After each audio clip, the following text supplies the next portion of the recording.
Hi, I'm Jordan with Sandcraft Motorsports DIY. Today we're going to be installing a driveline on a CanAm X. So here we've removed the doors just for visibility purposes. This is not a requirement for the installation. Moving on to the first step, we're going to remove the front seat and the rear seat. So we're going to begin by removing two 13mm bolts on each side of the chair and two 18mm nuts on the rear, and it's the same hardware for all four chairs.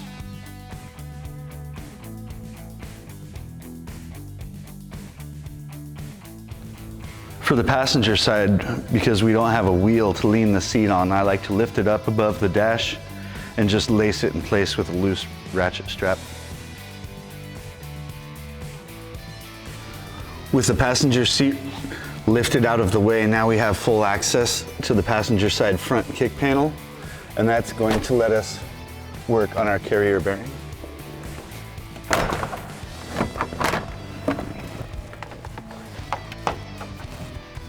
To gain access to the passenger side carrier bearing mounting bolt, we're just going to move the two radiator lines, put them over here, and they'll rest nicely on this side of the stud.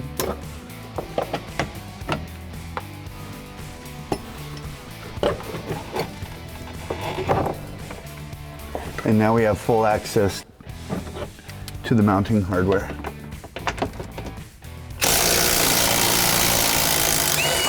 Now with both seats up and out of our way and we have full access to the kick panels, we'll remove the kick panels from rear to the front, removing 3 panels, and that will give us access to our carrier bearing.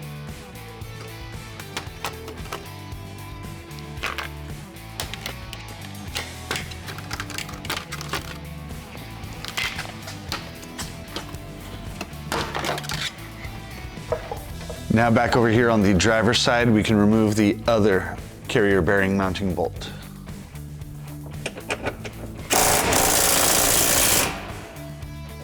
Now that the carrier bearing mounting hardware has been removed, we can go ahead and loosen this pinch bolt to free up both halves from each other.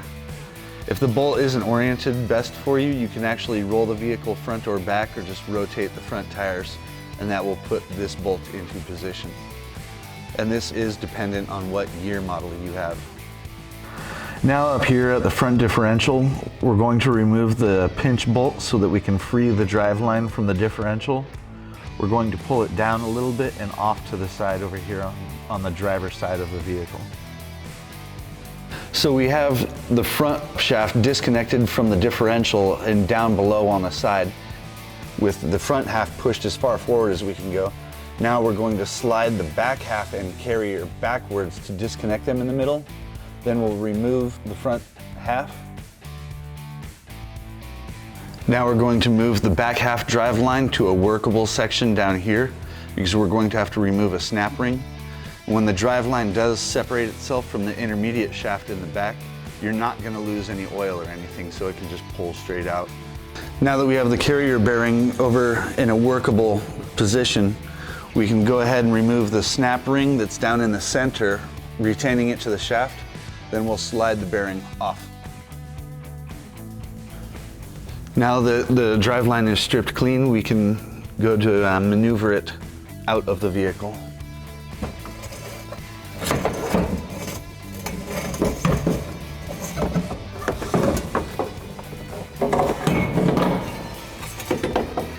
Now that we've unboxed our brand new Sandcraft Motorsports driveline, we see that we have our fully assembled rear half with carrier bearing and our front half, our base plate mounting hardware, a tube of blue thread locker, and the front differential jam nuts for when we attach the front end to the front diff.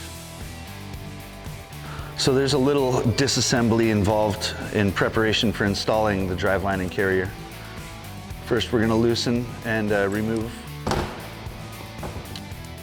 our race collar.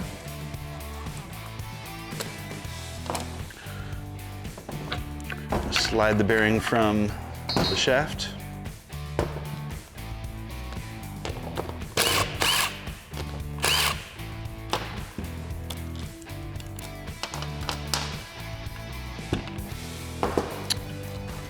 And with our mounting hardware and thread locker, we're ready to start assembly. So we are going to have to trim the plastics back to fit the mounting bracket of the Gen 3 carrier bearing. This can be done with a Zapto style knife or any burr air tool. We're going to begin the installation by first mounting our base plate here. And what we're going to do is install it with the offset to the passenger side of the vehicle and the writing facing the front. Just going to slide it onto the frame. Put a little thread locker on our mounting hardware. We'll start this side. Then we'll move to the passenger side, install the bolt, and tighten it all the way.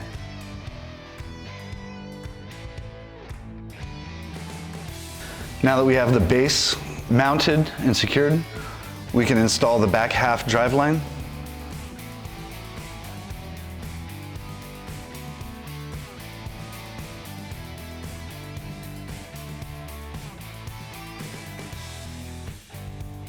Now that we have the driveline fully engaged to the intermediate shaft, we can go ahead and install our carrier bearing.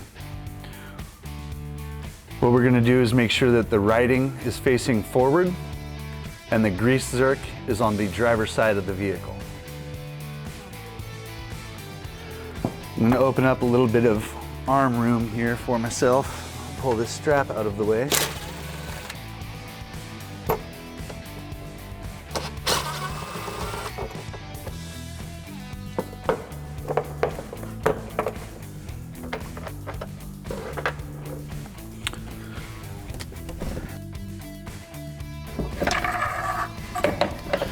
When installing the front half of the driveline, you'll notice the long slip yoke has a grease zerk on it. That is also the telltale for the master spline when you engage the front end of the rear half.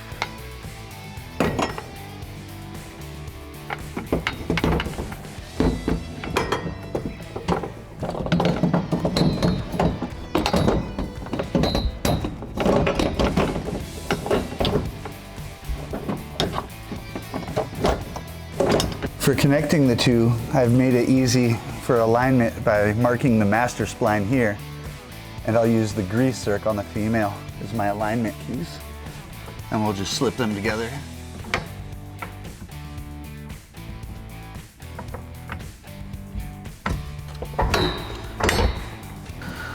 Now we're going to engage the front differential.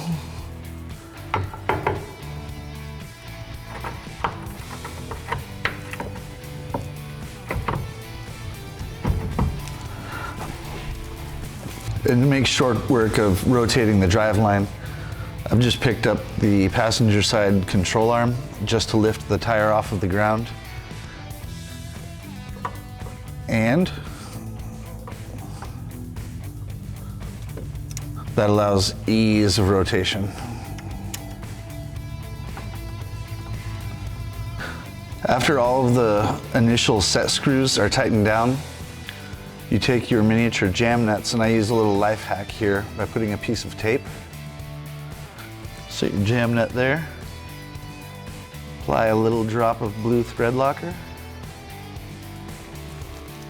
And back up your set screws.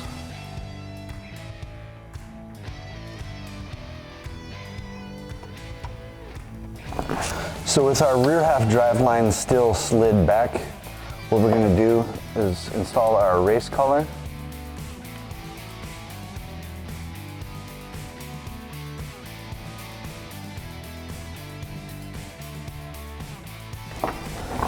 We're going to install it with the nose going into the bearing housing.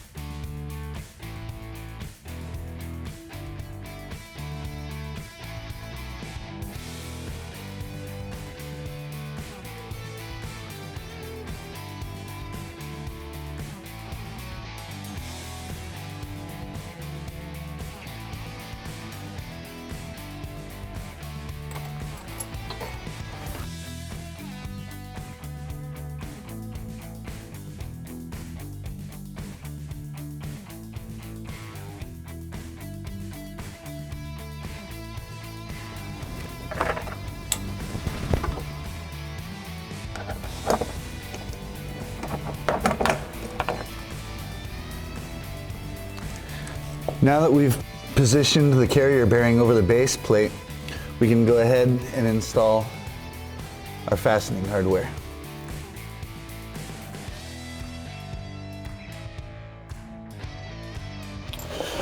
We have both of them in for alignment, and now we can tighten them down with a wrench. This time you can go ahead and remove the grease zerk and install your grease whip option, if that is the route you decided to go. Thread it in, and use a simple zip tie. Trap it right here. That way it can't be stepped on from behind. Now I'm going to reinstall my plastic support gusset. So that wraps up our Sandcraft Driveline carrier bearing combo installation. Now it's a good time to just go back and double check all your jam nuts. Make sure that you don't have any wire harness or any brake hose, anything rubbing against the drive shaft.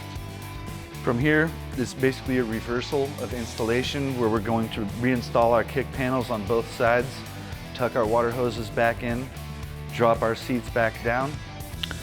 Now that our seats and belts are securely bolted back down, that wraps it up. Thanks for watching, and as always, enjoy the ride.